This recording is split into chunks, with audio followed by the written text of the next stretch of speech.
For those of you new to the forum, founded in 1990, the OC Forum is the premier nonpartisan current affairs organization convening the Orange County community in an interactive environment to foster relationships, exchange ideas, and discuss public policy issues with the most knowledgeable and distinguished speakers and leaders of our time. Today's panelists, did you hear that? Little pressure? Little pressure? Okay. It's an honor to serve on this board, and I found out early that when you join the board and voice your thoughts and ideas, you may find yourself as the MC of a program. Yeah, it happens pretty quickly, 3 months new. We have an incredible program lined up for you today, and you'll get to hear from some pretty inspiring and impactful leaders that are shaping the future of Orange County. Beyond empowering the next generation of leaders, we hope that this program is also insightful for our established leaders interested in identifying and cultivating future leadership, talent into their organizations.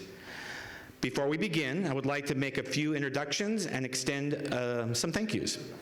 First, I would like to thank UCI and UCI Health, our title sponsors for the 4th consecutive year. Round of applause for UCI. I'm not an anteater, but what is it? Zot, is that right? Zot. Yeah, look, I see. All right. We all cohabitate in the same space. I love it. I would also like to thank OC Forum ongoing sponsors whose generous support allows us to continue bringing you these great programs. And you can see on our screens all of our sponsors. So please recognize them because we couldn't do it without your support, but also the support of our sponsors. Last but not least, I'd like to acknowledge my fellow OC Forum board members here with us today. Would you all please stand to be recognized? Yes, please stand to be recognized. OC Forum board members. Here we go. There's more of us, so thank you for being here. Last but not least, I would like to acknowledge, I already did that. Today we're also honored to be joined by elected officials and representatives in the audience. If you're in either of those categories, would you also please stand and be recognized? Our elected officials and representatives.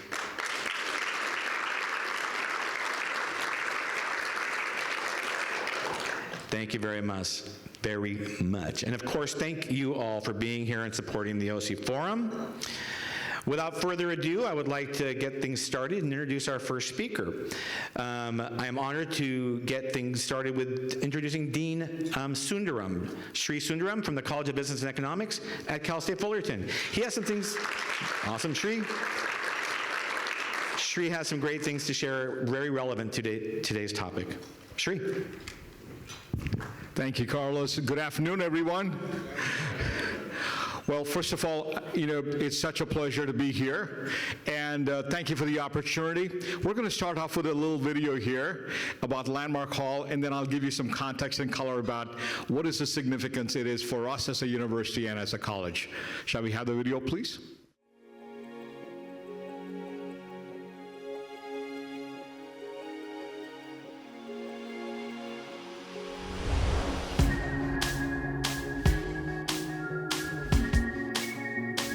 What's exciting about the Landmark Hall, the new home for the Giles O'Malley Center for Leadership, is the transformational effect it will have on our students and the university community. What's unique about us is our student body. We have many of our students are first generation, and many of them come from humble beginnings. So what we focus on is not only what we do in the classroom, we focus a lot on growing them as an individual. The Leadership Scholars Program, the Meet the Executives Program, all of these various programming offered through the Center for Leadership transforms our students and the confidence that they gain at the end of it, and that's the huge impact of this new Landmark Hall. The grand foyer of the new building will welcome all guests and invite them to participate at the Giles O'Malley Center for Leadership. Visitors will be able to come to the resource room to access the latest thoughts in the leadership field. On the second floor of the building will be a beautiful 160-seat auditorium, which will be a destination for executive speakers as well as for larger scale leadership training courses. One of the great features on the third floor will be our training room. The training room will be a wonderful destination for executive leadership development. Off of the training room, there will be an indoor-outdoor terrace, which will have a beautiful space for collaborations, beautiful space for networking. The Giles O'Malley Center for Leadership was founded to infuse leadership into every level of the university. This building allows us to take all of those efforts to the next level. If you look at Terry Giles and the legacy he's going to leave along with his wife, Callie O'Malley, he's come from humble beginnings, but he's able to achieve so much success. And what he wants to do is to provide that opportunity for our students.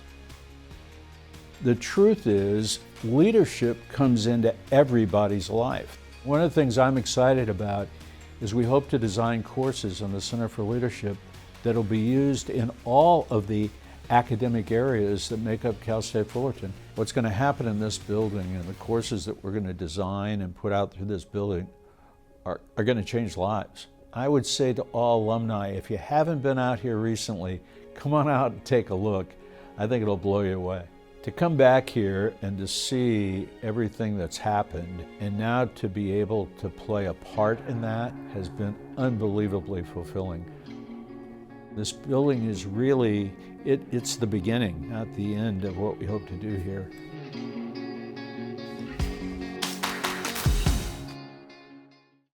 Thank you. I think you heard a lot about the building and the purpose of it. I just want to add a little color to it. You know, we are today, Cal State University Fullerton is about over 41,000 students. And in the College of Business, we are nearing about 10,000 students. Half of our students are first generation. Many of them come from humble beginnings, so over 60% receive financial aid, and we have a rich diversity of students that come to us. And what's great about this, from an Orange County Forum perspective, is that 70% of our alumni stay in a 50-mile radius. So you are going to be seeing the future leaders of Orange County here coming through our university. Why this building is so important for us is that we not only focus on what we do in the classroom, as I said, but truly we want to make sure we help the personal and professional growth of our students. Well, I'm going to have our students, some of our students who are here, to stand up and very quickly be recognized. Come on, guys, can we please stand up for a second here? These are our students from the Latin Business Student Association that are participating. We have many Titans here. I know, Amanda, you're a Titan, and we have Joshua and other panelists are also Titans here. But ladies and gentlemen, for us, our impact is we want to make sure we create positive economic impact and social impact. The way we do that is by developing the talent that we need for Orange County, but we are also developing future leaders. And the way we are able to accomplish that now with the new building, the ability for us to train and provide access to more and more of our students. The last thing I want to touch base is that outside of developing the talent, we also want to make sure we provide thought leadership. We are an institute of higher education. Today, in a world where we are so divided, so are critical topics, we want to make sure there is a space, an auditorium where we can have critical conversations. Those are the things there is an obligation for us as a higher education to do that, and this new facility would allow us to do that. So we are groundbreaking on June 5th for this brand new building. In 2 years, I'll be here to invite all of you to come and join us for a ribbon cutting ceremony. With that said, thank you again for the opportunity. Carlos, I want to hand it back to you, sir. Thank you so much. Thank you, Sri. Really appreciate that. Also, this is a conversational lunch, so please, I see some of you not eating. Please feel free to eat. We're going to move on with our program now, and I have the honor of introducing our moderator for today, Amanda Walsh, to the stage. Amanda is the Vice President of Government Affairs for the Orange County Business Council. She oversees all aspects of the council's government and public affairs programs for Orange County's business community, and she's a Kelsey Fullerton Titan. Amanda, welcome to the stage.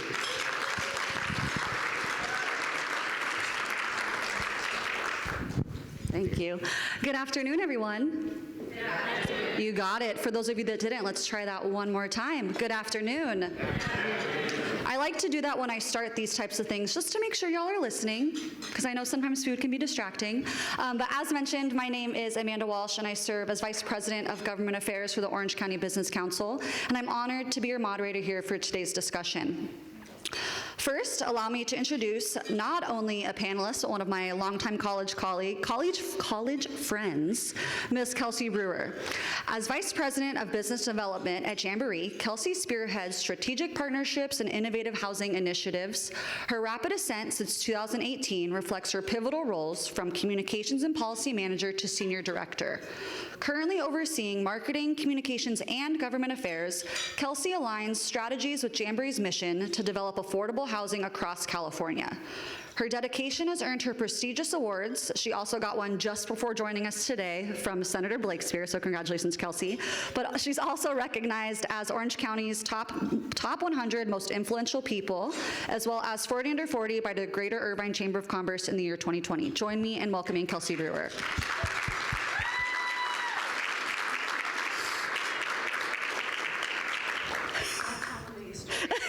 She told me not to tell you guys any stories, but the stories we could tell of each other.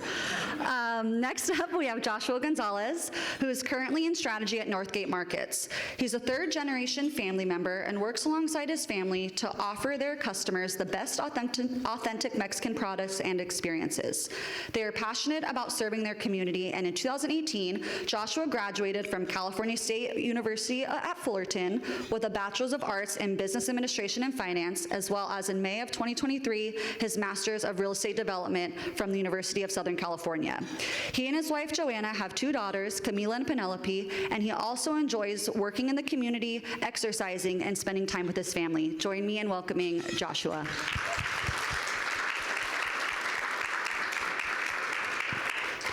And last but not least, we have Kim B. Nguyen-Penaloza, who's the first Garden Grove City Council member of Hispanic descent and was elected in the year 2016.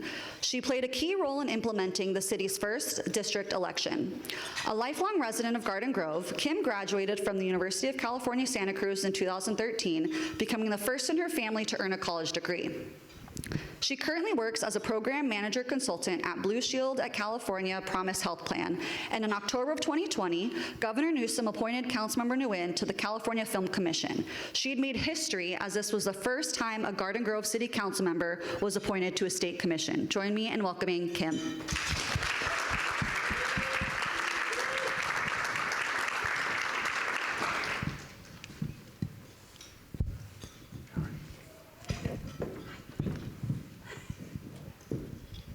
Okay, so I obviously just read everyone's extensive bios, but my first question, I thought we'd start off with a softball question to discuss a little bit about how you all got here, because we know you didn't just wake up, right as you were born and jump into these roles. So I would like to know a little bit about the trajectory and the history, just so we can kind of set the scene, since we are talking about your leadership experience and being emergent leaders for the county. Kelsey, we'll go ahead and start with you.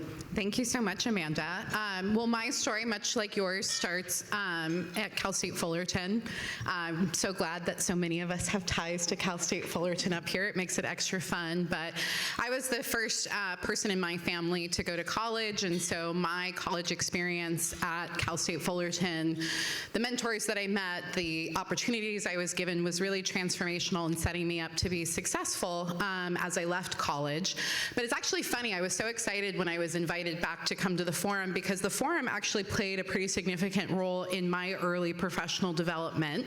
I came here as a student, just like you. I was dragged here by Owen Holmes and Chris Reese, and I went, we have to go eat salad with who? What are we talking about? But at those lunches, I was able to meet lots of different people, and one of those folks that I ended up meeting was the woman who would become my boss, Heather Stratman, and I got a job for her working as her policy analyst. And so talk to the people who are at the tables today, let them know when you're graduating, all of those things. But really, really excited to be able to come back and talk about kind of my ascension, as you said it in my bio.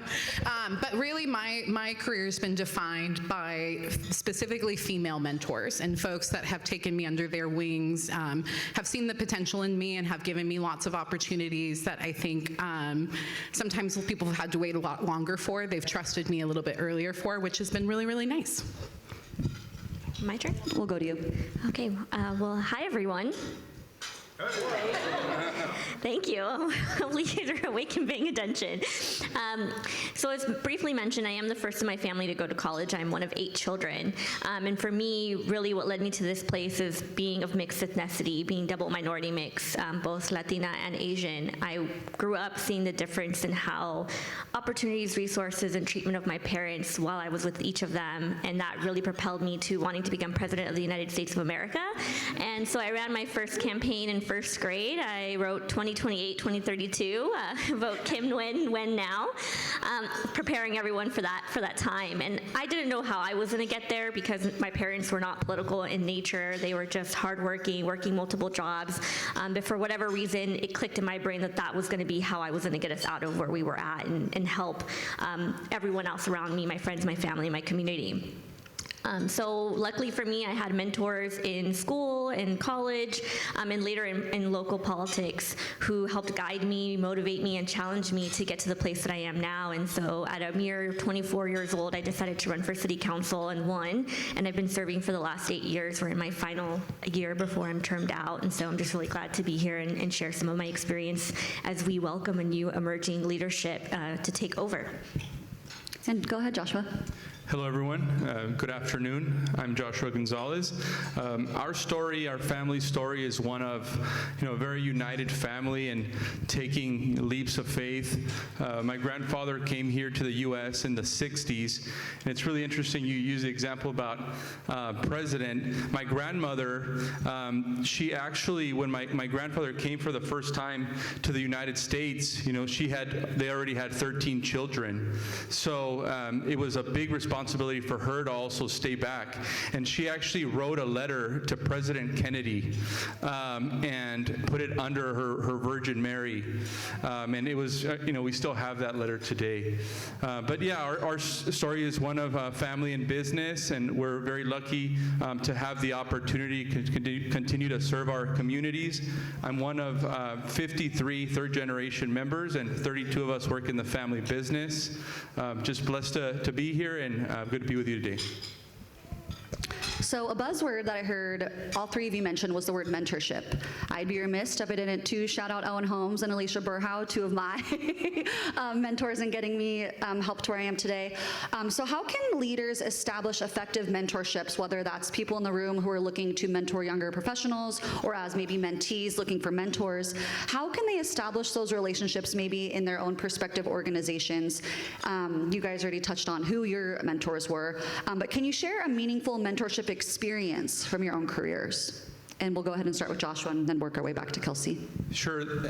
When I was leading our store in Norwalk, there was a gentleman that would come in every Saturday. And I would notice that he was very observant, and he kind of looked like he knew something. And I would talk to him, and we started to build a relationship. And over months, every Saturday, he would come to the store. We'd talk. We built a relationship. Then we started having lunch together after walking the store. And after a year of doing that, I found out he was actually a mentor to my uncle, who's one of our co-presidents. And he was 95 years old at the time, this gentleman, Ben Schwartz. And he lived to 103. But I think the moral of the story there is, if you do the right thing, if you're curious, if you build relationships, really good things come. I would say that my college professor, Ryan Coonerty, was a huge mentor in pivoting me in this direction of local government. At the time of him being my professor, he was a sitting council member and gave me extra credit to go to a council meeting. Otherwise, I would have never known what city council was. I mean, at the time, I only knew what a state senator was, a congress member, and of course, president. So that really opened my eyes to local government. And when I moved home and was interning in then Senator Lou Crea's office, who's now a congress member, that really pivoted me in that direction of starting at the bottom. I really do view politics as a career, and for folks who think being a career politician is a bad thing, I think it's a great thing, because especially if you're starting at the lower level, right? As mentioned, I work for Blue Shield, and for me, city council is like customer service. I'm the one picking up the phone and triaging people exactly where they need to go, because people assume that I'm going to solve all their problems, and I'm only really responsible for potholes, streetlights, fire, and cops, and not necessarily all the other bigger issues that they need, whether it's DMV, immigration, you name name it, that's not me, but I will connect you with the person that you have to be. And so, sometimes you go up for a promotion and you don't always get it, but nonetheless, you do the good work, and you have people along the way that are opening your eyes to different opportunities. And it had not been for him, I don't know that I would have started out here in this now 2-term long journey that I've had. Yeah, and I think what I would add, because I agree with both of you, is I think there's lots of different types of mentorship. So I think getting clear on what type of mentorship you're seeking. There's folks that I think on a personal level mentor us, and then there's folks who are maybe more professional, and then there's those very special people that kind of blend the two of them together. But the reason I say it's important to know what kind of mentorship you want is because it's important for you to know what you're asking from your mentor if you want an effective relationship with them. And I think the other kind of social contract of being a mentee is you have to be really open to what they're going to share with you, the ways that they're going to challenge you, and being open to not knowing things. So when I left ACCOC and made the jump over to Jamboree Housing, I've now been there for 6 years. I didn't know anything about affordable housing. I thought I did, knew nothing. And through the very, very kind patience of both my bosses, Michael Massey and Laura Archuleta, I've been able to be a sponge and really learn more about the business. I still know there's lots that I don't know, but it's really coming to the table knowing where you want to go. And from day one, I told them where I wanted to go, and that was business development. And 6 years later, they've created a pathway to get you there. And so I think a lot of times if you kind of come with a clear vision of where you want to go and you find people who buy into that vision with you, they're going to help you get there. But getting really, really clear about what you want, bringing good energy to the table, being willing to work hard, I think is kind of the cornerstones of an effective mentorship. And make it easy for them. Like set up the coffee, send the email first, make it easy for them. I love that. I've also heard the term mentor sometimes referenced as a sponsor, and those being two key differences, because a mentor can obviously do everything that they're all saying, but a sponsor is someone that's really going to put their neck out on the line for you, and if that's the type of relationship you're wanting, again, it's important to know the difference. So pivoting a bit, what I really liked about in prepping for this panel and learning about each of these three people is they all have different backgrounds, they've all had different paths to get to where they are today. So my question for you all is, and Kim, you'll go first on this one, is how does this generation of leadership view diversity and the importance of including various viewpoints in all of our decision making? Wow, loaded question. So I think you have a younger workforce and a younger group of people making their way into their career paths, right? Before we were the young kids that didn't want houses, that didn't want kids, we didn't want to start families, XYZ things, and now we're more progressing into our career paths and we're growing older. We're now taking over as we are one of the larger populations, at least millennials are. I'll speak from millennials and millennial perspective. And I think diversity is a huge thing because we want to make sure that people look like us, sound like us, come from walks of life similar to us, because we buy into that shared life experience. I know there's going to be other questions that go into what I want to talk about more, but I will say that this is kind of a precursor to that. And the way that we are living our lives today, I mean, the cost of living, inflation, remote work, emerging investment in technology, et cetera, I think that all of those things play into the diversity of the growing workforce and leadership. We need to have people that are at the table making decisions on our behalf who have lived or are living through what we are now in order to make the best decisions possible to help us continue on our paths to be successful and truly live out whatever, quote unquote, the American dream is. So what I would add, I totally agree. I think as a young person, especially a young person in California, I've never really understood any of like the DEI pushback because I'm like, look at this room, all of the young people, you're already so diverse. But I think what I would say from the business side is, you know, I'm not going to stand here and say every company needs to have a DEI initiative. I think you should, mostly because if you don't, you're missing out on like 60% of the people graduating from college every year in the state of California.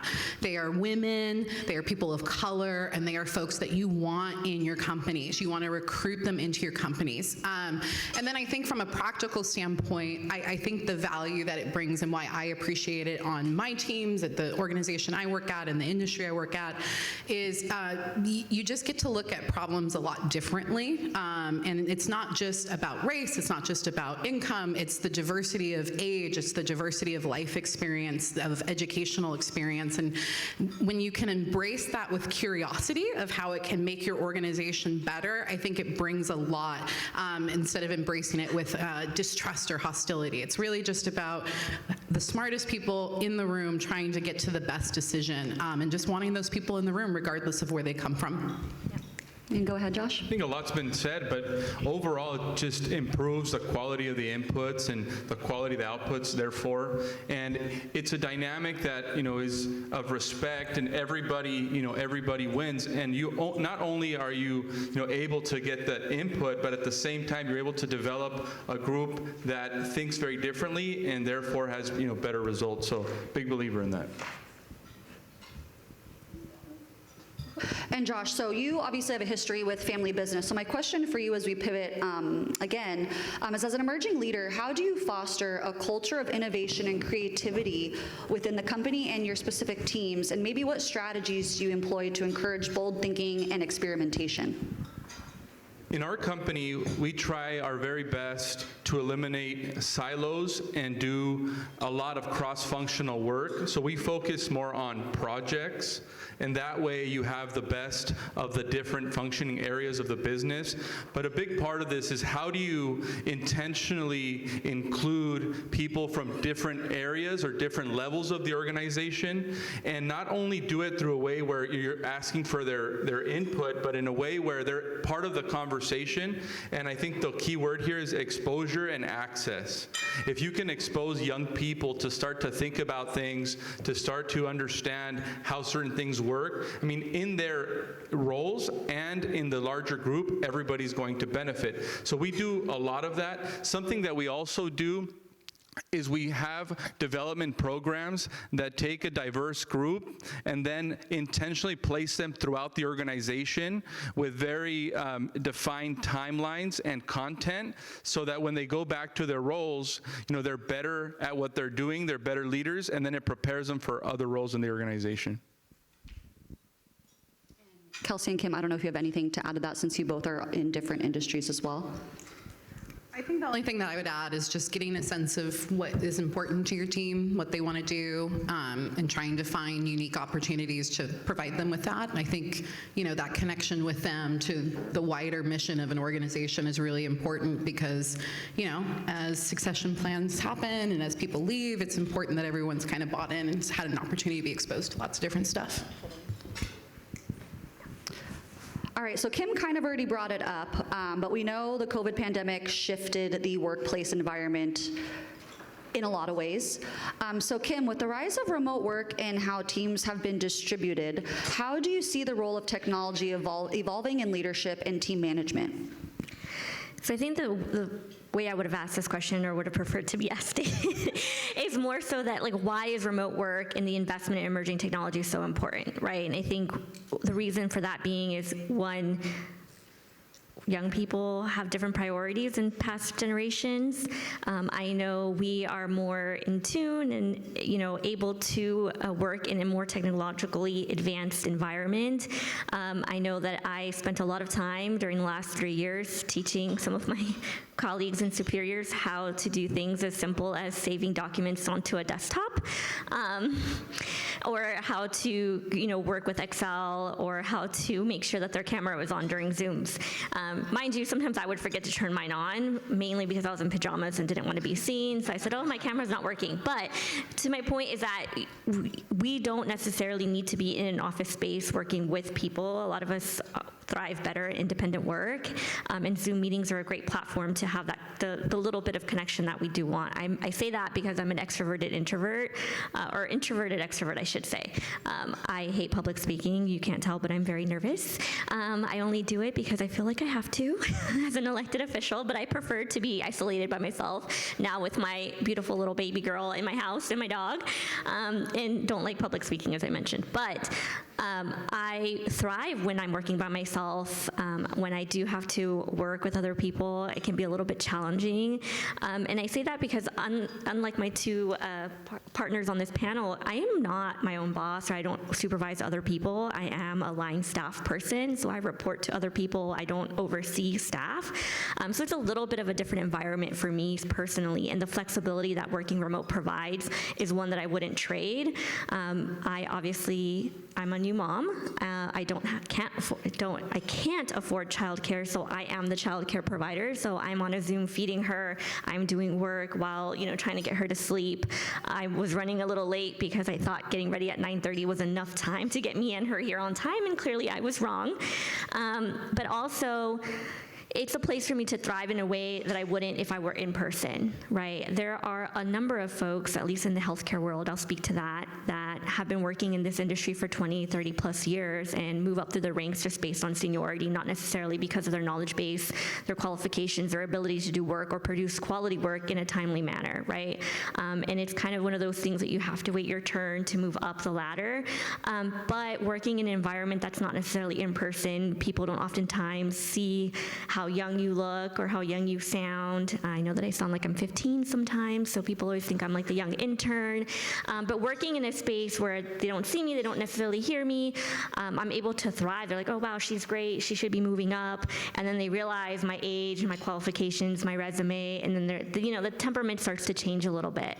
So I think that remote work allows for advancement and opportunities that normally wouldn't happen in the workplace in person, and as well as investment in emerging technologies gives opportunities to young people to thrive where maybe older individuals wouldn't as much, because of the fact that we have iPad kids now, right? Like before, I know my cousins and nieces are able to use tech better than I can at this point, especially with their TikTok videos and Instagram reels. So it gives us a different, unique perspective, and I think COVID forced us into a place where we realized that these things can work, where we were pushing against it prior to, but now we're forced to really have a reckoning with this works, we can do it. And maybe we don't need all of those office buildings and we can replace it with affordable housing. Yeah. Kelsey or Josh, do you have anything to add? In our situation, in our business, it's a dynamic that's very interesting because, we serve our customers in person in our stores, and we're in the hospitality business. So it's very important that we set the example and we're present. So for our family and executives and the team, we actually, for example, on Fridays, the team is not allowed to work in the office, but needs to be in the stores. And that's key because, the team that's in the store serving the customer needs to see that we are also, doing what we're asking them to do. Of course, there's a lot of flexibility there for our store team members, for example, with school. We work around their schedule 100% of the time. So those things that are, very important, of course, we have full flexibility.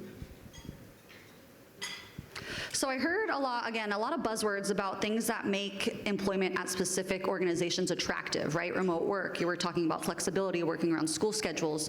What are some additional things for all the employers in the room that the younger generation like yourselves find attractive when they're looking for maybe a new job or an internship or things of that nature? You want me to start? Girl, go. Okay, let's do it. I think one of the things that I think young people, we're starting to become the older young people, so they got to get younger. We got to get younger actual people on this thing. I think what I hear though from the young people I manage is the flexibility to do things in different ways. I think that a lot of times millennials, Gen Zers, my godkids are Gen Alpha, so I know it's true for them, really value the idea of individuality and being able to kind of approach things differently. So the way that I do something is going to be different than the way maybe a member of my staff does something is different than a member of somebody else's team does something. And the ability to let people work through process while still ending up at the desired kind of end result, I think is really critical. So fostering a work environment that allows for people to come up with kind of their own methods, encourages that flexibility, while still making sure that whatever they're doing is aligned with whatever, the mission of the organization is, I think really critical. And then you mentioned the flexibility, I think there's a lot of times where the flexibility is really important. I'm very lucky at Jamboree, we work a 980 schedule. So we work 9 hours a day, and then every every other Friday we get a Friday off. Today is my Friday off, but I'm here with you all. And I know that that's extremely attractive to our young people. It's one of the reasons I've stayed there so long, is the ability to kind of have that flexibility to go to the DMV on Fridays or go deal with all of my errands on that off Friday so that it doesn't eat up my weekend. So just thinking about how can I achieve what my business, my organization wants to achieve, but in a way that's maybe not so prescriptive, and allows people to kind of use their own talents to kind of get there. And on that vein, I'll just add, the other things that are really important are benefits, healthcare. And I think why I bring that up is, once you're exiting college, like you were more often than not your parents dependent. So like doing your own taxes, figuring out your healthcare, you're making your own doctor's appointments, dental appointments. Those things usually happen Monday through Friday between 8 and 5, and you need a job that's gonna let you go. I'm an exempt employee. I start 8 o'clock, I log off at 5, but I have the flexibility for working from home, where today I started at 6:30 in the morning so that I can come be here today and do this. And so that's one thing, is the benefits, right? Our pay, obviously, the cost of living is extremely high here in Orange County. You're lucky to rent a room with what some folks are offering, kids straight out of college. The other part of that too is I obviously have a young child. I can't afford childcare, so I need to be home and able to do that. But I find that a lot of my peers who are not starting families are wanting to travel and to live in other areas, and be able to work from home, allows them to do that, to travel, to work from wherever they want. So I think that that's a very attractive thing for them. And I think the other thing to bear in mind is a pathway to greater opportunities, right? A lot of us don't want to, we'll start and do the grunt work, but we want to be able to have that place to move up when the time is right, when we've learned what we need to learn and qualified to move up. We want those opportunities to be successful and to be able to make more money, because let's just be honest, that's on top of the brain for a lot of people. For me, it's more important to like who I work for than to like what I do. I'll learn to do whatever I need to do for my work, but I want to make sure that I work for people that I enjoy working for, who are going to believe in me and help me move forward in whatever capacity that is. I started off working at Cal Optima here in Orange County, but now I work for Blue Shield, and I started off in community relations, going to health fairs, going to different meetings around the county, Commission to End Homelessness, Anaheim Motels, Commission, I don't remember what they're called now, but the different groups. And then I moved into policy work, which, reading hundreds and hundreds of pages of policy and then creating policy for an organization is not all that fun. But I love the team that I work for, and I love doing, ensuring that we're compliant and things like that. And so I will accommodate my skill set to fit the role and the people that I work with. Josh, do you have anything to add to that one? Yeah, I think the communication and the way that the organization communicates to the young people is very important, partly because, as organizations transform so quickly, and the evolution of the marketplace is happening, the organization changes rapidly. And if you're not communicating, to the young people in the organization, what the vision is, what's happening, what changes are coming, it can become overwhelming and confusing. And many times, they have trouble understanding the ambiguity, right, of a career, and want clear definition on career path, right? So I think that balance is very important, that you can say, with your skill set and your development and what you aspire to do, you can do this and this and this now, but this is where the organization is going. And if you continue to prepare yourselves, there will be new opportunities, because 10 of the roles that we had 5 years ago didn't exist, right? Thank you. So we're going to pivot again. I heard housing, I heard childcare, I heard a lot of things. So we know here in Orange County, we have a great education pipeline, right? We have tons of high-end universities, but the housing here. We're going to talk about the housing here. And Kelsey, you probably know this is coming for you. So housing, there barely isn't any. What is there? None of it. Kelsey and I, prepping for this conversation, we're talking about how my parents live in Cyprus, nice, modest home. Do you want to know their mortgage? God. Do you want to know?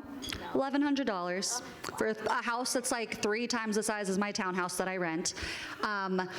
So I want to talk about that, Kelsey. What are the next generation of leaders in the business and policy space feel like we can do to address these challenges? And what are the next generation of leaders maybe already doing?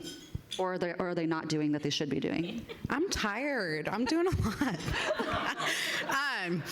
No, I mean, young people in the room, rent, and all of that, because I know none of you have homes yet. It's not great. Jonathan. Oh, Jonathan. One homeowner in the room. I think that one of the things that I talk about when I meet with cities or counties or even businesses is the importance of housing as an economic development tool, because in case you haven't noticed, your workers do go home and they do go to sleep at night, and generally they need somewhere to do that. And we don't tend to build enough housing in Orange County or in California specifically for everybody to be able to do that without having to drive 2.5 hours from the Inland Empire every day, which then contributes to all of our climate change goals, which then contribute to all of the things. And it's a cascading effect. I mean, housing is a silver bullet when it comes to addressing so many things, from childcare to educational outcomes to the economic health of our communities. So I say all of that to then say that it's a really hard problem to fix. But there's a couple things that you can do. Everybody in this room, whether you are starting out as a young person, whether you are in the middle of your career and have influence in your organization, or you're somebody at the end of your career that maybe owns the organization, start showing up to your council meetings and asking them to be pro-housing. Start asking them to develop more in your communities. And I'm a believer in local control. I mentioned that I started at ACCOC, so local control is the root of most of what I do, but local control means making decisions. It doesn't mean not making decisions. And so local control means deciding where in your community you want to see housing, and then proactively encouraging developers to come build that housing so that you can have a full and complete community that serves all members of your community. And everybody in the room can do that. You can, if you send me an email, I'll tell me where you live, and I'll send you an email where you can show up to council and talk about housing. So that's the first thing. But the other thing that you can do is, if you are a member of a larger organization where you have a philanthropic end, start thinking about how you can support housing as a piece of that. The Disneyland Resort, who I know is a sponsor of the OC Forum, is one of the largest employers here in Orange County, is the largest employer in the city of Anaheim, and is one of the only employers in Orange County that has directly given to affordable housing projects that are going to change the lives of their workers for the next 55 years. That's our Jamboree's Buena Esperanza development, which serves formerly homeless individuals, including veterans and those living with a mental health diagnosis, and our 102-unit Finnemore Place, a family development that we built with the city of Anaheim that serves 20 homeless families, and the rest are working families, a lot of whom ended up working for Disneyland. So there's ways for your organizations to directly benefit these programs by supporting affordable housing projects directly. And then I think at a broader level, thinking about how you can help your young people save for buying homes, thinking about how you can help them in their economic investment. There's lots of different ways that you can get creative, from home buyer workshops to matching savings programs, but being a partner with them and helping them think about their home buying options here in Orange County. But there's only so much that you can do on the pay side of the equation, because to own a home here in Orange County, you need to make over $200,000 a year. And I'm not going to sit here and tell all of you that you need to pay all of your staffs $200,000 a year. So that means that we have a supply issue, and that's really where we have to start leaning in and seeing our business community step up. Otherwise, young people are going to continue to leave the state, and they're going to go work in other places where they can afford their lives and their families' lives and things besides just rent, gas, and groceries. It's not sustainable, and you have a voice here in Orange County that I know a lot of people will listen to. Sorry. No, you're good. Just a little something. Help me help you. I am one of 6 elected women in Orange County under the age of 35. Thank you. Thank you. I didn't say that for the clap. It was more for like, oh, dang, that's it? That should have been the response that everyone had when I said that. Good. Because I am one of 6 elected women in Orange County, still in, non-geriatric reproductive age. I was trying to be careful on how I said that. Kelsey, stop. But why I bring that up, it's because 9 times out of 10, when I walk into my room and I'm in a meeting with other elected officials, I am the youngest person in the room. I am the youngest woman in the room. I'm the only woman of color, or the only person of color, or the only young parent, or parent of a young, can't even talk, walk, or do anything by herself. Most of my colleagues have kids that are high school, college, out of the home, married, and have their own kids, that have multiple homes, are their own business, their own bosses, are traveling all over the world, and I'm sitting there, the first 6 years of my time on council renting apartment for almost $2,000 that was roach infested in the worst part of my city. And coming from that perspective and having my policy decisions come from that perspective, and having to argue with them all the time that not all of us have parents that can retire and stay home and help with the kids or help us with XYZ things, or can dictate their own schedule and have the freedom to run for office. When I ran for office, I had to give myself $2,000 to start because I didn't realize that you needed a treasurer to have a campaign committee, et cetera, and so on. I had to eat from the dollar menu for months, to the point where my campaign manager was bringing me food because he was so concerned that I wasn't eating. But I was just so strong in my conviction that we needed change. We needed someone that was going to be advocating for young people. And the buck stopped with me because I'm still the youngest person to ever be elected to Garden Grove City Council at the age of 25. I'm the first person of Latin descent. And it was cute when I was 25, but now that I'm 32, I'm like, where are all the young people at? And they're working, they're in school, they're, busy and focused on the day-to-day making ends meet. They don't have enough time or the mental capacity to think about, how do I run for office and, be at the decision-making table. But sometimes those of us who feel that conviction should make that sacrifice, because otherwise nothing will change. Older people who are of a different socioeconomic background are going to continue to make decisions for us that are going to impact us directly, and we end up being the one that suffer. The number of times that I think about going on unemployment and using the money that I've bled, sweated, and cried for, because by the time I'm of retirement age, there probably won't be any money for me, is astronomical. But then I realize there's no way that I can live off on unemployment at this point. And the number of times that I think about questionable things to do on the weekend for money to be able to do that is also astronomical. All I will say is I have really cute feet. But that's just the reality of today. Everyone told me I had to become a homeowner, so I gave up being a renter to own a 548 square foot condo that I pay almost half my income towards.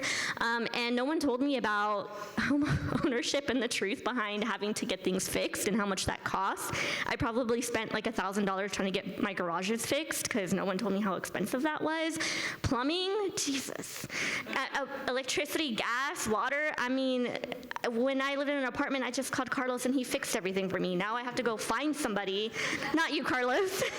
And they are all things that I wasn't prepared for. Pythagorean theorem, mitochondria, that is, I almost said a bad word, things that I don't need to know. How to do my taxes, how to vote, how to fill out a ballot, how to read a ballot measures, how to, budget my financing, how to save money, 401ks. Like, these are things that I should have been taught in school to prepare me for now. And older generations telling young people, well, lift yourself by the bootstraps and work hard, just ain't gonna cut it anymore, because I'm lifting myself by the bootstraps and my boots now have holes and I'm treading through snow and rain and, poop is being flung at me, and it's ridiculous at this point. And so things need to change, and unless we're at the table making those changes and fighting for those changes, we're just gonna be stuck complaining the whole time. Do you have anything you want to add to the loaded housing question? People feel strongly about it. I know. And I said I was going to ask some spicy questions. So I want to pivot a little bit and talk about work-life balance. I guess I would like to know, do you have any? If you do, how do you achieve it? If you don't, what do you got to do to figure out how to get there? Who wants to go first? I have no idea what work-life balance is. I'll go first. I will say that I attended my city council meeting 4 days after I gave birth to my daughter with a fractured tailbone, which I still have, which is why you see me shifting in my seat. I showed up with a cane and a donut, and my council colleagues all looked at me like I was totally insane. But I have a perfect attendance record for 8 years worth of serving on my council that I did not want to ruin because I gave birth to a baby. Thank you. And I work full-time, so up until I literally gave birth to her on January 4th, I was working full-time, I was serving on city council, I was campaigning for Congress, and trying to plan my wedding, trying to be a supportive and helpful wife to my husband, who's here also. What is sleep? What is work-life balance? I don't know that many young people are afforded the right to have that. Unfortunately, I don't know many people that can work just one job and be home at 5 o'clock for dinner, who don't survive off of fast food the way that I may or may not. But I know that that needs to change. Obviously, I need to take care of myself in order to be the best mom that I can be and to be the best leader that I can be. But it's hard. I'm not going to sit here and tell you what you want to hear or what maybe some folks in the room want me to say. The reality is I don't have it. I don't know what it is. I don't know what it looks like. I don't know how to get it. My parents, I don't know that they're going to retire anytime soon. They're working extremely hard. They came to this country with nothing, and they don't have very much now. I'm trying to live the American dream through their eyes, through their sacrifices that they made, but I'm still making sacrifices. So, sorry, that wasn't a rainbow answer to that question. I can be rainbow. You want me to try? Okay. So actually, I think that this is where I'm actually learning from the generation coming up behind me, the Gen Zers, because millennials, all of us remember like the trauma of the 2008 crash, where we all watched our parents cry in front of their retirement accounts, and none of us could find jobs. And so I think when we came out of college, there was so much of a sense of scarcity that blending of work and life, it just felt like what you needed to do to be able to be successful. And I think for better or for worse, Gen Z hasn't lived through a really, really bad economic downturn yet. And I think that because of that, they have a lot better boundaries with work. And I've had to check my own internalized, like, oh, they leave right at 5? It's weird, but they're also on time, and I'm not on time. But really looking at like their work product versus necessarily like their quote unquote dedication to the job. And it's caused me to reflect a lot on my own work-life balance, because I think you're right. I think it's so easy to get caught up.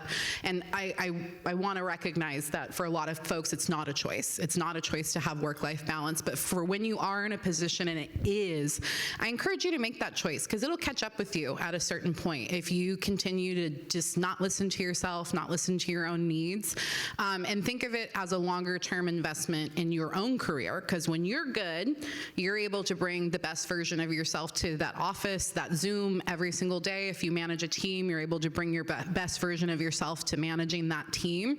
So it's a cycle, and if you keep pouring out all the time, everyone in the room that knows me is rolling their eyes at me right now. But it's true, and it's one of the things that I'm trying to work on, is that you have to be able to pour back into yourself eventually. So young people over here, I just know you're the young people in the room, don't work until 8 or 9 p.m. at night. Don't do it. Go home. Enjoy your life. Was that happier? It was. I was just gonna say, if I don't get my at least 4 days a week at either Pilates or cycling, like I might murder somebody. That's my outlet. So we're gonna try to shift, I guess, to be a little bit more positive-ish. I want to go down the path of what lights your passions on fire, right? So we were talking before this about, why do you do what you do? Was there a person that made you angry and you're like, I want to prove that person wrong? Is it coming from a place of, I want to make my parents proud? Is it for you? What lights your passions on fire for all of you? I think for me, what lights my passion is seeing the impact that you can have on individuals' lives, and how the right guidance, the right advice, the right leadership, listening at the right time, having a pulse on how your team is doing, the way that that can change the trajectory of somebody's life and their family and the people that they surround themselves with, I think that's what drives me every day. I'm more of the angry person, clearly, if you've been paying attention to anything that I said. I think for me, it was because I was tired of saying this isn't fair, but I'm fine, and wanting to have better for myself, my family, my community, my friends. Growing up, I mean, Kelsey and I like to say we're trauma sisters, not that that's a good thing, but, you know, I lean on her a lot. You can see pictures of us just like crying in each other's arms. Surviving the day, and really because I want better for all of us. I don't think that any of us should have to live in, you know, roach-infested apartments, or have to struggle to make ends meet, or to think about, am I gonna pay this bill or am I gonna eat today? Or see how other people are given opportunities and resources that maybe aren't necessarily qualified for, but we get passed over so many times.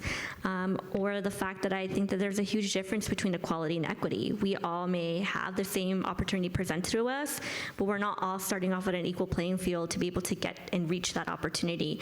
As I mentioned, I'm one of 8 children. I have siblings who have been incarcerated, who have had their kids taken away from the state, who have depended on government programs, housing, so on and so forth. I'm a survivor of rape. I, you know, struggle every day, and that's why I chose the path of becoming a leader, despite the fact that like I said, I don't like that you guys are all looking at me right now, but it's okay.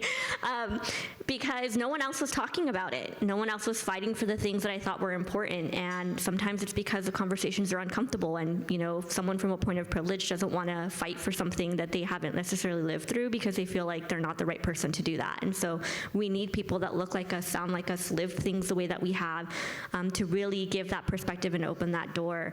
But you know, it's a challenge. Sometimes you try and the door gets shut in your face. But, you know, if you're like me, you'll find a window and squeeze your way out.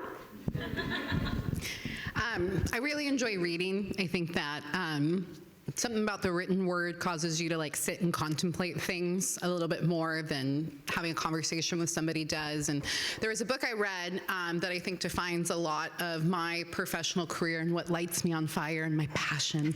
I love all of these flowery words. And it's a book called What We Owe to Each Other, and it's the philosophy of contractualism. And it's this idea that we all live in this society together, and, you know, as humans, we all kind of rely on each other in theory for our survival. We have for all of human time, and that has created sort of social bonds and social obligations that I think at a very intrinsic level, all of us feel and understand. And I decided, I read that book right as I was coming out of college, that I wanted to find a job that felt like that social bond, and that idea of I'm waking up every day and I am doing my part of the social obligation of what I owe to my fellow human being. And at a base level, I found that at Jamboree, because what we owe to each other are homes and stability and the ability to care for your family and go to work and the dignity of place. And so that is what gets me out of bed every single day is, whew, my worst days, and there have been some bad days. Knowing that I'm working towards that goal of making sure that there's a mom who's got a kid that's now going to have her life changed because she has affordable housing, or a senior that's not going to have to experience homelessness at the end of their life because we've built an affordable place for them to age in place with dignity. And that every single day is what gets me out of bed. So whatever gets that little piece of you that goes, wow, that's what I owe to my fellow human being, whether that's engineering, whether that's serving the community through food access, whether that's healthcare, whatever it is that does that, that's important. Hold on to that, because that is literally why we're here. It's what we're supposed to do to each other, and if you can merge that with a career, you're very, very lucky, and you're gonna have so much success in life because you're gonna be doing exactly what you're supposed to do while you're here. So fair warning to the audience, I have 2 more questions and then it's gonna be your turn, so start thinking. Start thinking. Kim brought up a good point about self-doubt and constantly being told no. So in this digital age, we obviously have social media, and it's so easy to see what other people are doing because we know it's a highlight reel, see all the positive, fun things that they're posting about, all the places they're going, whatever it may be. How do you, I guess, turn off that thought of self-doubt maybe when you're seeing other people doing all these amazing things? Because clearly you've all been told no plenty of times, right? You wouldn't have gone here if you didn't. So I would like just to talk about a little bit, I guess, like how you keep your confidence, I guess, in the face of adversity or being told no.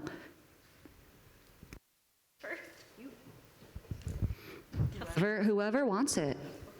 Sure. Josh is the most concise out of all of us. That's why we have him keep going first. I mean, my personal approach is I really enjoy, spending time with people and talking with people. So that's kind of the way that I personally do it, is I reach out to somebody that I trust or somebody that I like to spend time with, and that always kind of helps me. But I know that depending on your personality or, knowing yourself, it's different for each individual. What I would say, my baseline I give myself, because I tend to internalize a lot of criticism, be very mean to myself. So one of the things that I've tried to work on with kind of filtering feedback is if I wouldn't go to them for advice, I don't care about their criticism. And that filters out a lot of noise because it leaves you with the voices that you actually care about, that care about you, that if they're giving you feedback or telling you no or trying to get you to do something, it carries a different weight than, well, I wouldn't ask you to help me with the problem, so why am I listening to your thoughts on the problem? So that would be my advice. Just say that to yourself. Would I take this person's advice? No? Okay, well then their criticism means nothing to me. On to the next thing. I'm gonna have to steal that. I think for me, there is no harsher critic than myself. I think I've grown up in a way that I had to be an adult and be independent at an extremely young age and then care for a lot of people older than me and make sure that they were taken care of. And I think that that's the story of a lot of children of immigrants. Whether you're your parents' translator, you're helping them with doctor's appointments, with important documents, and trying to learn things that you have no business knowing or having to be stressed out about.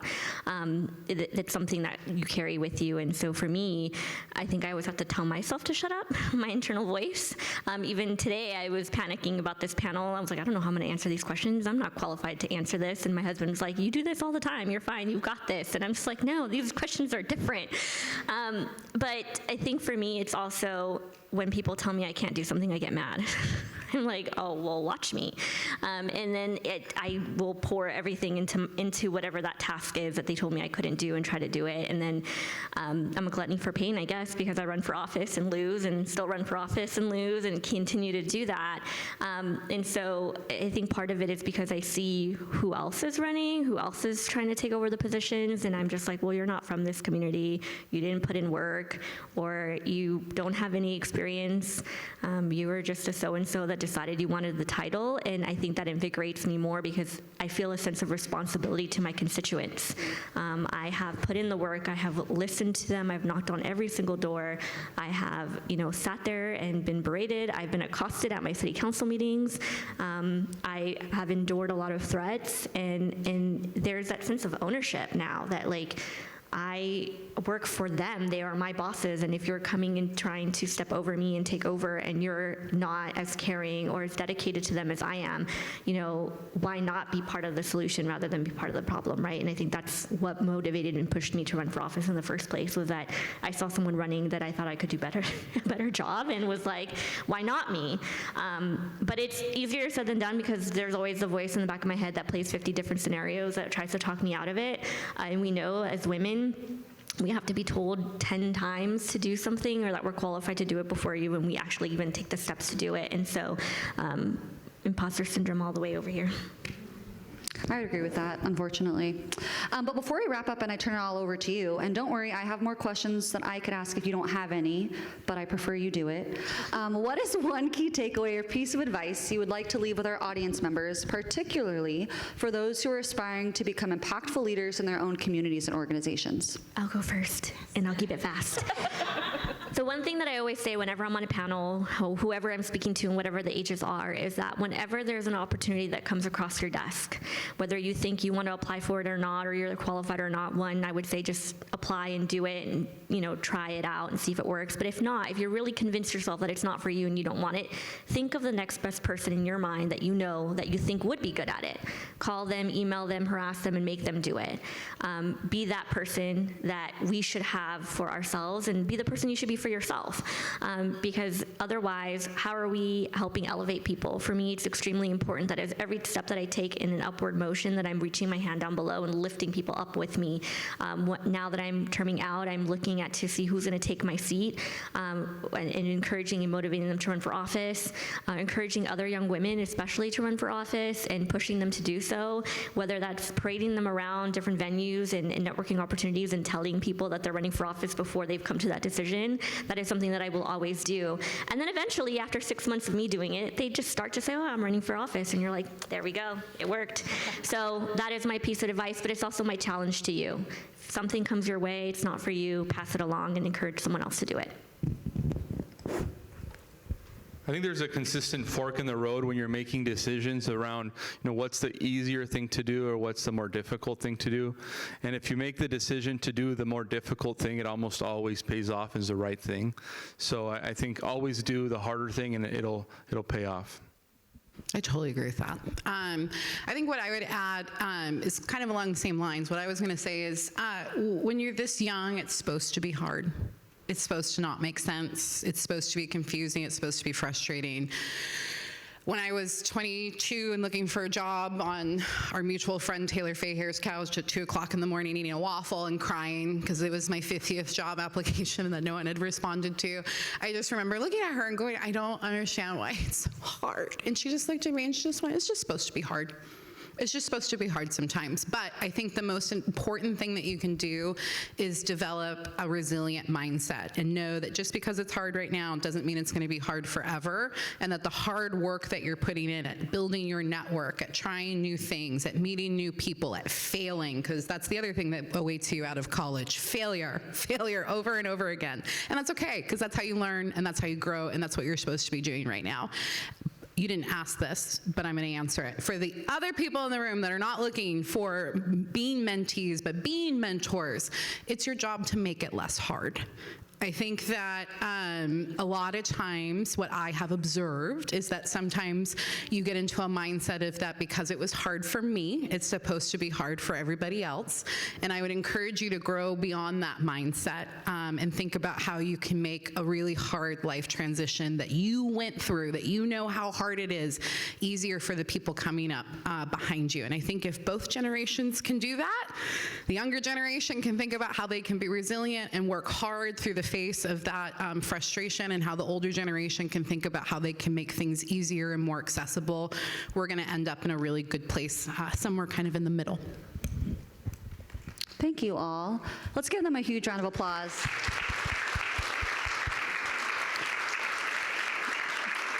But you're not done yet. Now you gotta face the wolves.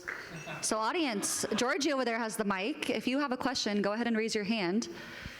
And he will come to you. Ladies first, Carlos. Thank you. Thanks for calling me a lady. And thank you, Kelsey, for saying what you said. We just had drinks the other night, and we talked exactly about that issue. I stole it from you. Thank you. I would love to have you all touched on it a little bit in terms of DEI. So I work for a company, I work for Chart Communications. We are very focused on DEI and hiring the next generation. And I'm just as frustrated about the arguments against DEI. It doesn't make sense to me. What is a couple takeaways that you would love to give other companies, small, medium-sized businesses about how important it is DEI is and hiring for the next generation? What I would say is it's the most important decision your organization can make. Again, specifically in California, if you are not thinking about hiring, recruitment, and retention through a DEI lens, you are eliminating 60% of the workforce from ever working from you. That within itself should tell you it's a terrible business decision to not care about this, because in what other decision would you take 60% of your options off of the table and leave yourself with 40? And that's not me saying that that 40% doesn't have great, amazing, talented folks in it. It absolutely does.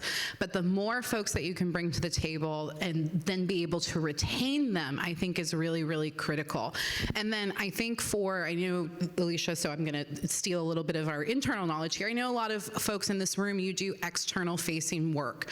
Having staff that can connect with the communities that you work in is going to improve your business exponentially, because guess what? You'll find out about problems before they're problems, and you will have folks that can walk into rooms and help you solve those problems. And then I think, again, I think all of us have emphasized it multiple times, the more diverse perspectives that you can have in the room at any given time is going to help you make a better decision.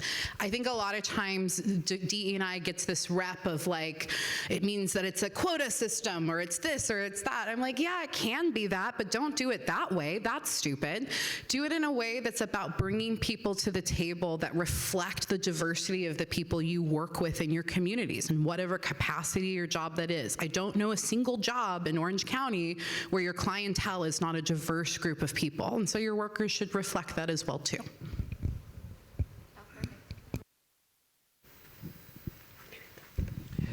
Josh, I'm going to put you on the spot. I apologize I'm not taking up on your invitation to visit the Mercado in Costa Mesa, but I hear my wife just handed me an article. Have you heard about this place? Who hasn't heard about this place? In a family as large as yours, and I know that you're intimately involved in the creation, the thought, and the strategy with that, can you tell us a little bit about how your leadership and your expertise came to bear to help develop that amazing place that I plan on going to? Sure. It's amazing, by the way. Oh, thank you. Well, you know, as a family, we always start with the customer in mind, right? And sometimes in an organization, it's easier to become inward about what you do and, get so focused on, the supply side of things that you forget really what do people want, right? What are the experiences they're looking for? What are the products they're looking for? And more importantly, what are you trying to share with them? In the Mercado, our passion was behind recreating and elevating a Mercado experience of Mexico. And here in the U.S., that doesn't exist. A place where you can see the ingredients at a great quality and a great value, and prepared foods, and entertainment, and have a drink, and take cooking classes, right? All those things are important because they create a place where families and groups can enjoy, right? You see a couple in love, 18 years old, having a churro and chocolate, right? Or a family with their young kids, or grandparents with their grandchildren, spending time in the Mercado. And I think to your point about, the leadership behind that, we have a very collaborative environment where we know that, there's, of course, the gray hair in the room, there's a lot of experience there. So how do you take that and utilize it towards a better decision? But then listen to the people that, are changing the world, right? Are changing the way that they experience retail, or the way that they buy products, or the way they want to learn about the history of a product or a culture. So that's a little bit of what we thought about, and we're very excited about it. I'll go there. All right. My name is Henry Mendoza. I'm one of the board members here, and one of the gray hairs that you talked about. So I think overall, I've been listening to the young people that work for me. So it took a while to say, okay, take the time off and come in later and don't stay as late, but stuff's still getting done. I'm a CPA, so we're used to working long hours. But I think I'm listening. So now it's your turn to talk to the young people. I know there's college students here and young people that are going to be executives at some point in time. You've said a lot, but could I hear one of you or all of you summarize what you said and some great advice for these young people? Because I think that's what's needed. There's been a lot of discussion, but just some concise, summarized advice.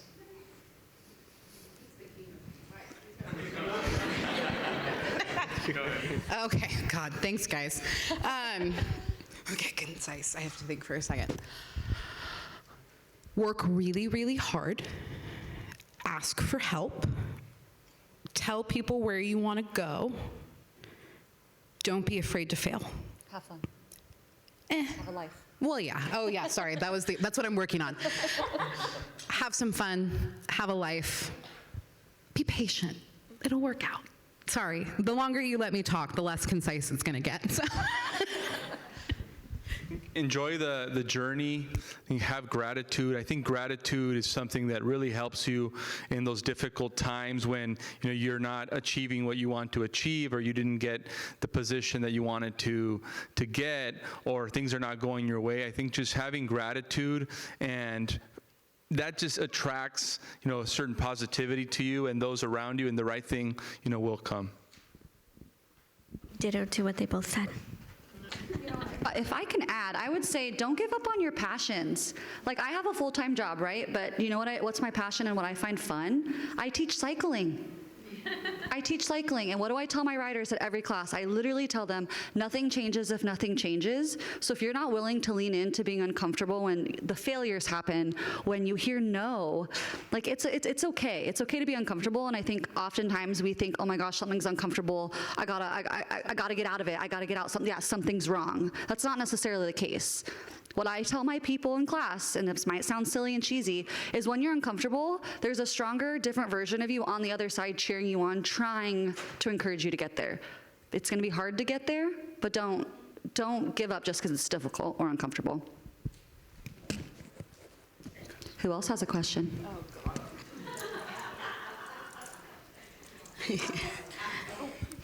Hi there, everybody. My name is Gabby. I'm with Leading Purpose today. We are an organization in social services. And I guess my question for you all, well, I want to thank you, first of all, for sharing your stories. It's great to hear about young leaders. And I guess my question for you is, maybe you three could share a piece of advice as to how to lead when you are the youngest person in the room and you're leading older people than yourself.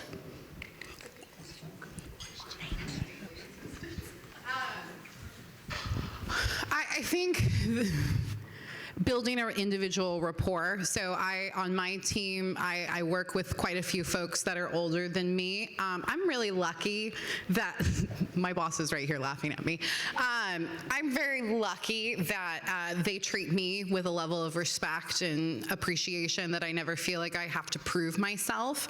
So I think getting to a place where you don't feel like you have to prove yourself in the meeting is really important for yourself, because then it becomes performative. It becomes about you asserting yourself and making decisions instead of help guiding a team to where they need to be. I think it's, again, just as you would expect respect for your perspective and your lived experiences, providing that same respect for other people, older people's lived experiences, and again, playing to people's strengths. And I think a lot of times people are just people. You build a relationship with them. I mean, I look at my friend group when I have my birthday parties, it's hilarious. I've got my godkids that are as young as 2, and then I've got my friends that are in their 60s coming to my pool party, and like, people are just people. And if you give the opportunity to come up and show up as your authentic self and not try to come from a place of ego, but a place of wanting to work together towards a goal and assuming that everybody in the room wants to work towards that same goal, I think it's just like working with people. There's going to be some fun ones, need a little extra hand holding, and then there's going to be folks that are very, very easy to get along. But don't get too in your head about the age difference. The only thing I would add to that is just, so often we're accustomed to things being the way that they are just because that's how they are. And so not being afraid to kind of ask why and why not a different way. And to Kelsey's point, there's gonna be some fun people that you gotta learn to work around, and then there's others that are just gonna encourage you and hype you up and push you and motivate you.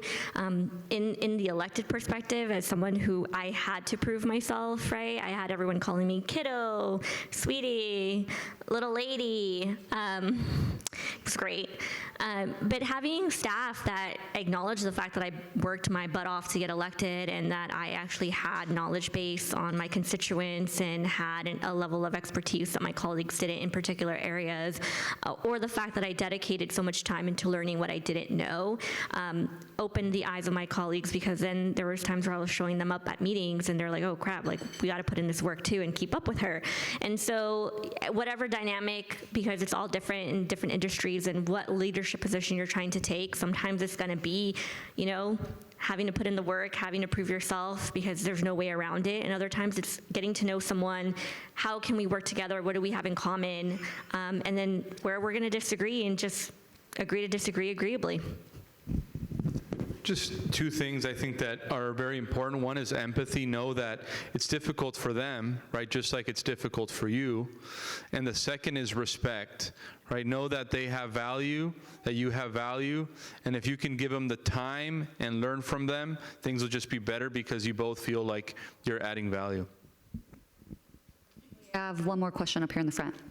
This great discussion. I was just going to comment, tying together the DEI question, is that I think it's important for, especially in the middle youngsters that I'd call you, right? Not the younger youngsters, but the middle youngsters, is to recognize that the oldies, where I'm at, or older, there's a lot of fear that is encountered with DEI, and I saw it when we went through it at Jamboree with our board, and we had board members actually leave the board going through that process, is there's fear of losing control and power, especially in the business community. And I'm sure, my gosh, in the elected world, you're faced with it all the time. And so it's understanding that folks are afraid to give up their control and power, and they're fearing that they're not going to be relevant anymore if they embrace the whole DEI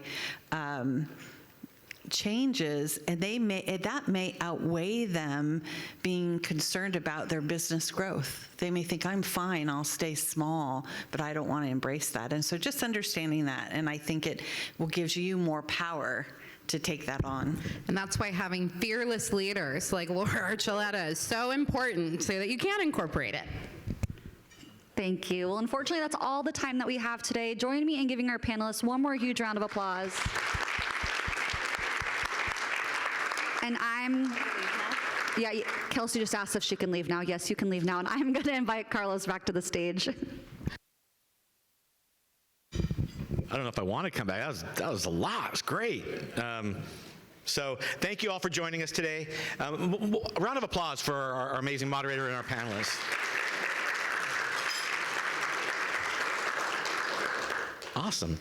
And some closing thank yous. Thank you to the Hyatt, that is now the home of the OC Forum, for the wonderful meal and the wonderful service. Thank you so, so much. We really appreciate the partnership. I'd also like to thank Georgie and Alexandra. She's here, I think, somewhere. Yep. And all the team from Communication Lab for organizing this and for doing such a great job. You know, we do an event every month, and it's a lot of work, so we really, really, really appreciate it. Please be sure to mark your calendars for our next Critical Conversations program on May 24th at 11:30 a.m., located here. You'll be seeing more coming out very, very soon about the topic and the content, and we look forward to having you join us and attend. I'm going to end today with a quote from Terry Giles, and I think the panel embodied what this quote entails. From Terry Giles, he said, "Impossible is just a big word thrown around by small people who find it easier to live in the world they've been given than to explore the power they have to change it. Impossible is not a fact, it's an opinion. Impossible is not a declaration, it's a dare. Impossible is potential. Impossible is temporary. Impossible is nothing." So thank you very much. Drive safe. Have a great weekend.